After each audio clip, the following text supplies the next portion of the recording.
9:47 son ahora, seguimos en Desayunos Informales, vamos con la última entrevista de la mañana.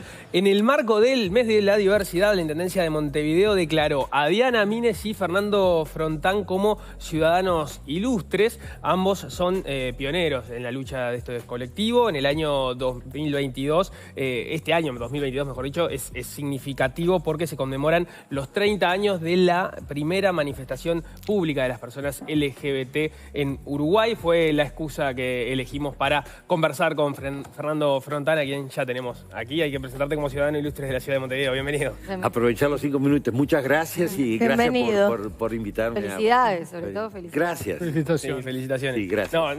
No son 5 minutos, es justamente un reconocimiento a una trayectoria, ¿no? Es verdad.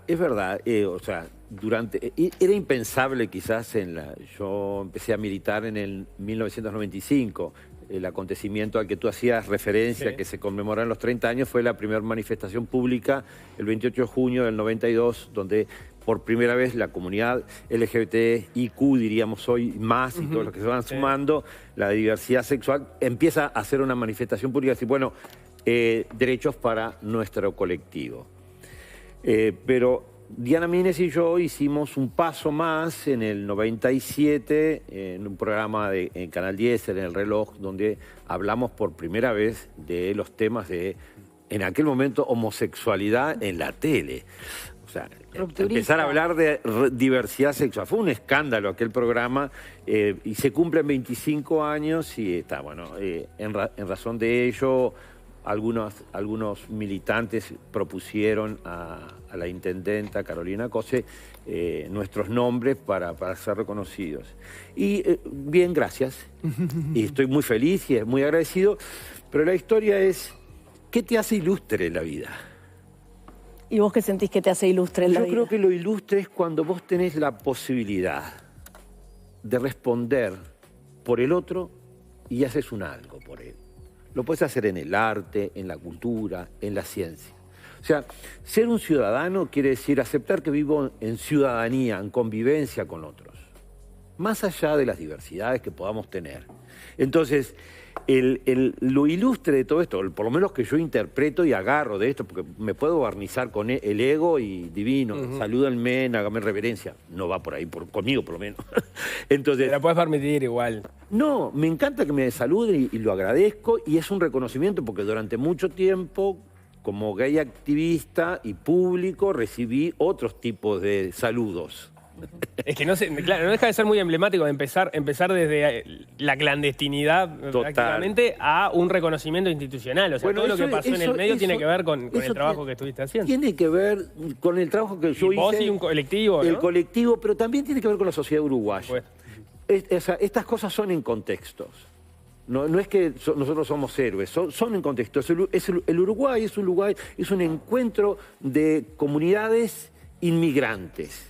Por su esencia, o sea, se fue construyendo nuestra idiosincrasia de pueblo desde el esfuerzo de los inmigrantes que eran muy diversos entre sí y tenían que hacer para entenderse, o sea, en el idioma. O sea, fíjense, a fines del siglo XIX hay una migración que llega al Uruguay, una inmigración que el mapa demográfico lo establece como en un 41% de italianos, un 33% de franceses, y el resto se dividía entre españoles, otras colectividades y criollos. Entonces, y entre esas otras colectividades tuvimos armenios, judíos, gente que venía de países eslavos. Entonces, el esfuerzo de tener que convivir, entenderse en su diversidad de culturas, va haciendo un estilo que conforma nuestro país. Entonces, lo que sucede en el Uruguay, ¿por qué avanza tan rápidamente la ruta legislativa a favor de los derechos de la comunidad LGBT? Que en otros países llevó muchísimos más años, porque en Uruguay en cuestión de 20 años logramos llegar a casi un cenit legislativo, a una inclusión social, a un reconocimiento en políticas públicas, principalmente en los gobiernos de izquierda en su momento. Pero, ¿por qué? Y porque en el fondo hubo posibilidad de dialogar, porque hubo posibilidad de vencer con esa cosa internalizada de la sociedad uruguaya y de la escuela pública. Porque la escuela pública también imprimió una forma de crear ciudadanía.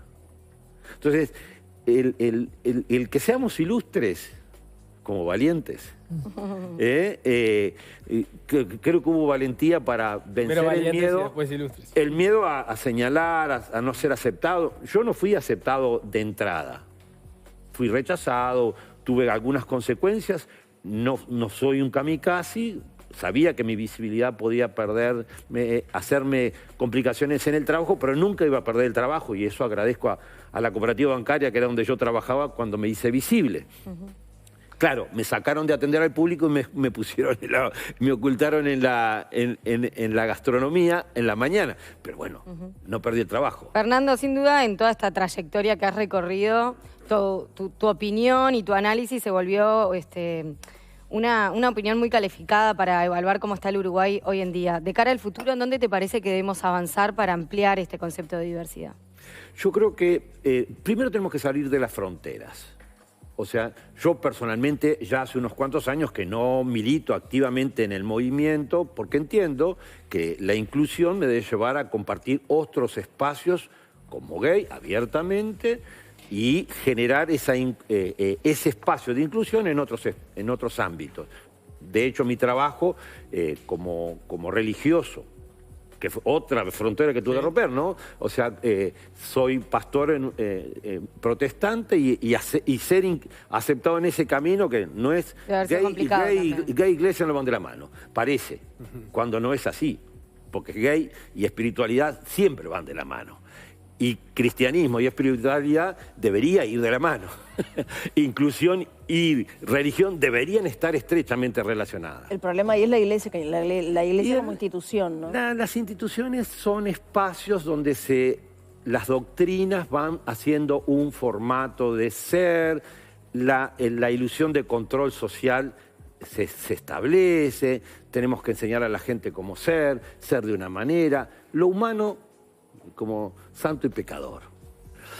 Pero hay otras fronteras y hay otros espacios vulnerables. Yo en este momento estoy hace 11 años acompañando a una comunidad de rehabilitación para adictos, que es Comunidad Betania. Tenemos 2 centros en Juanico y en Artigas. Y ahí hay una vulnerabilidad excluida tremenda. Tiene que ver con nuestra sociedad y nuestra convivencia. Pero cuando hablas del extranjero, que Uruguay debería salir como embanderado, como país puntero que salir de las fronteras. O recibir de afuera. Cuando digo salir de las fronteras es una metáfora, es decir, salir de nuestros nichos establecidos. Bien. Ejemplo, la semana pasada hubo ahí una especie de una convocatoria en el Parlamento, vamos a bajar los decibeles, vamos a juntarnos, salir de las fronteras. ¿Qué querría decir en este caso? Bueno, sentémonos, dialoguemos, podemos respetarnos en nuestras diferencias y podemos convivir. Los otros días, el lunes, asistimos a... Yo canto en el coro de hombres gay de Montevideo, hago un poco, ¿no? Pero canto en el coro gay de hombres gay de Montevideo. Y estaba el congreso de la Cámara de Comercio LGBTIQ del Uruguay. Asistieron allí a la ceremonia de cierre la vicepresidenta de la República, la escribana Beatriz Argimón, y el profesor Jamón Duorce, intendente de Canelones. Era un espacio de convivencia y sociabilidad que inclusive habían algunos representantes extranjeros que no entendían esa familiaridad, esa buena convivencia. Salir de las fronteras es eso, creo que romper nuestros nichos. Tú no eres un enemigo para mí y el otro no es un enemigo para mí. No tengo que permitir que tú seas un enemigo para mí, al contrario. ¿Los adictos, por lo de la Comunidad Betania, son hoy los marginados? Yo creo que hay una problemática confusa y no está clara en el país en este momento. Una es la problemática droga, la problemática narcotráfico y el impacto que eso tiene en la población adicta. La población adicta es una población que tiene problemas de salud mental. El adicto, de alguna manera, es el público cautivo del narcotráfico. Puede llegar a hacer cualquier cosa por una dosis. Entonces, es el mejor público para vender. Bueno, hay un problema político que es el narcotráfico y eso lo regula la sociedad. Pero hay otro problema que es el problema de salud mental. ¿Qué estamos haciendo en verdad para darles posibilidad de rehabilitación a las personas adictas? ¿Los metemos presos? Bueno, la ley de urgente consideración establece penas bastante complicadas en lo que hace a la población. Y muchas veces la población que está ingresando o aumentando en las cárceles tiene que ver con adictos. ¿Cómo estamos mirando este tema?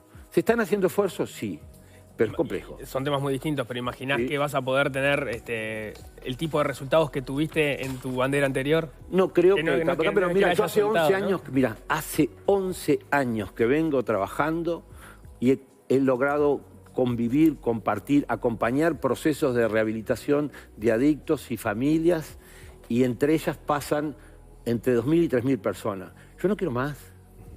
Lo más que quiero es llegar... Hoy, en realidad, yo estoy saliendo de la frontera del espacio público, social, político activo en ese sentido, y a mí me gusta el trabajo de campo. Soy cura de alma, capellán, y a trabajar con la gente.